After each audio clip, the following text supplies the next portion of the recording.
Back here in Les Sables d'Olonne aboard one of the coolest boats in the fleet for sure, Cheminée Pojola, with Bernard Stamm. Bernard, welcome to the Sailing Anarchy Report. How are you? Thank you. Good, good. Listen, we've been lusting over this boat for a long time because she's so beautiful, she's so sexy, she's so different, you know, than all the other boats. But you've already had some issues with her. You almost lost her last year, when you got a big crack in the coach roof, right, or a big hole. We hit the container or something we didn't see, and we did a big hole in the hull, and we had to leave the boat. Jean-François Cuzon, who was sailing with me, we've been been taken by a helicopter. Yeah. And after back to Azores, and after we went back on the sea with a fisherman to tow the boat back to the land, and and we had to rebuild the boat. And now we are very lucky that the boat was well built, and we could recover it and rebuild it. Huh? It was built in Decision, right? Yeah, in Switzerland. Yeah. Nice Swiss project.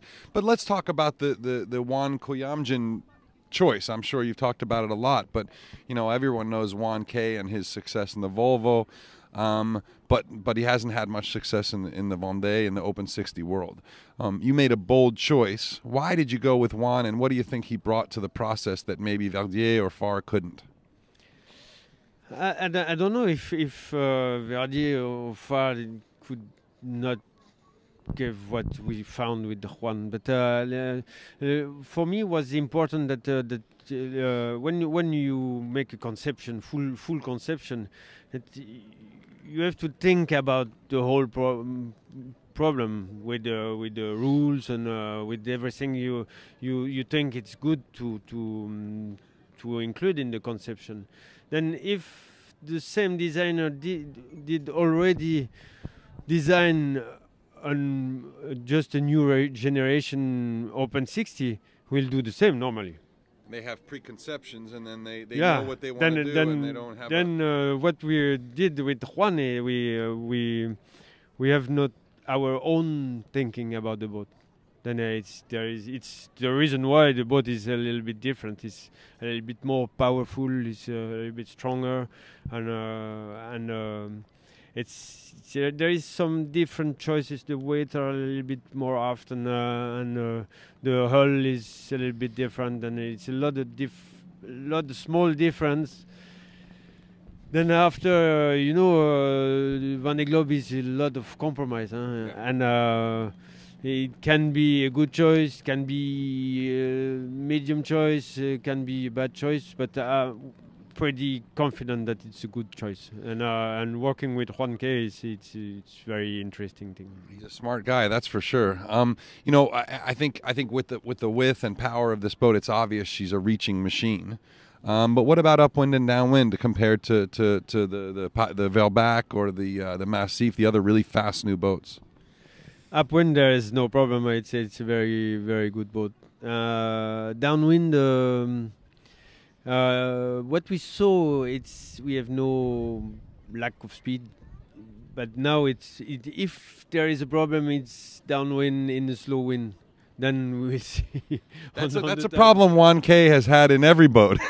Maybe, but we train together in Port La Forêt, on the pole of training, and we had some confrontation already with the Verdier or Farr, and there is no lack of speed. Right. There is, but it's all these Open 60 are very difficult to tune. Then if you are not well tuned, you're not fast. No.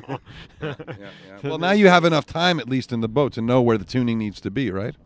Yeah. We will. It's a lot of tuning. You have to find the time, and after you have to eat, to sleep, to repair something, to make sure that everything is okay, to produce electricity, to change the sails, to make the route. You have a lot of things to do. Now Cheminée Pojola is not just, people think, well, in America they go, it's a chimney company. But no, it's a chauffage, it's heating systems, it's all this kind of thing, right? No. They it's a chimney company. Just chimneys. Chimneys, and now they are a little bit different. They produce the combustible, you know, the wood fuel, wood pellets. Yes. And it's a little bit different. So do you have a wood pellet burning stove down there? No heating system. You don't have a heater? No. Come on, you're Swiss. I would imagine you have a heater. I mean, Jérémy has a heater. Oh yes, Yeah. very interesting. And Mijdej always had a heater. Yeah, but now we didn't find the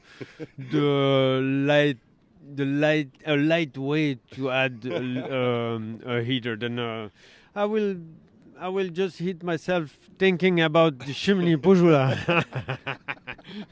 I like that. You know, the other thing is that you're doing some experimentation and science on this boat, and that's something that we sort of pay attention a lot to, at least at Sailing Anarchy I do. Can you explain what Panos Foundation is and what you've done with the l'École Polytechnique at Lausanne and the foundation in Oceanopolis in Brest? Yes. Oceanopolis is a pole. It's a public aquarium, but it's a pole of scientific about the sea, and they have piloted this project. Then we propose to put the platform to the scientific disposition, because I think it was good to use the route that almost nobody takes this route, right. To bring back some information. Right.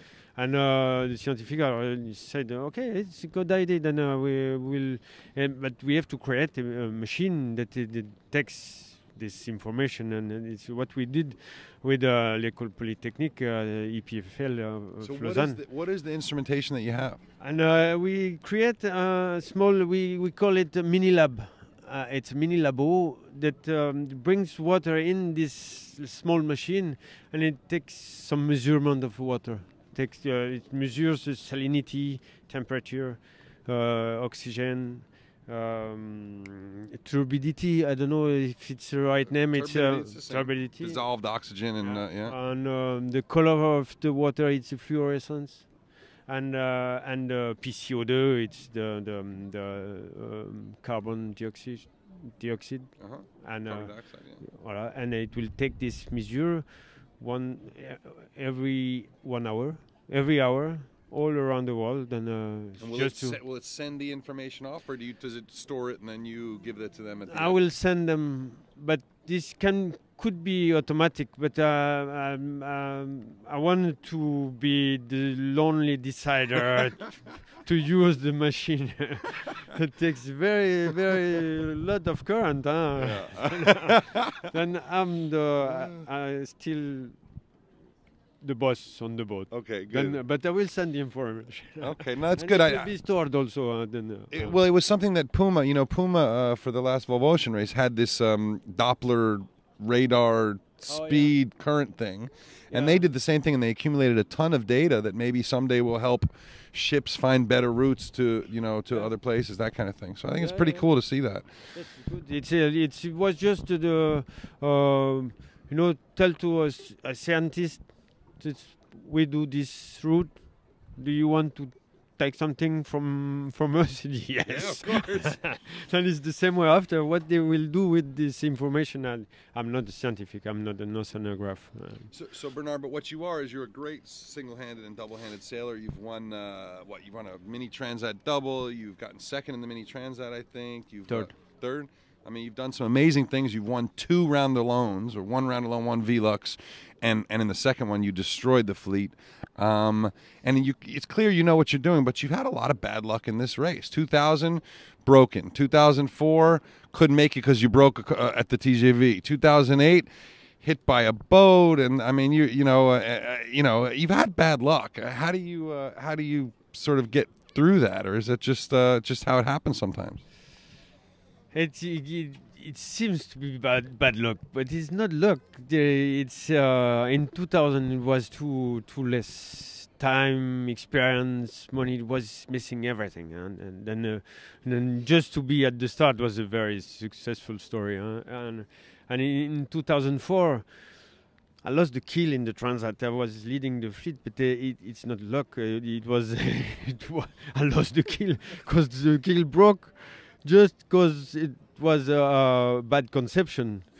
Then was mistake, was not bad luck. And in 2008 was also some default in the preparation, and I think all this experience now we prepared the boat very well.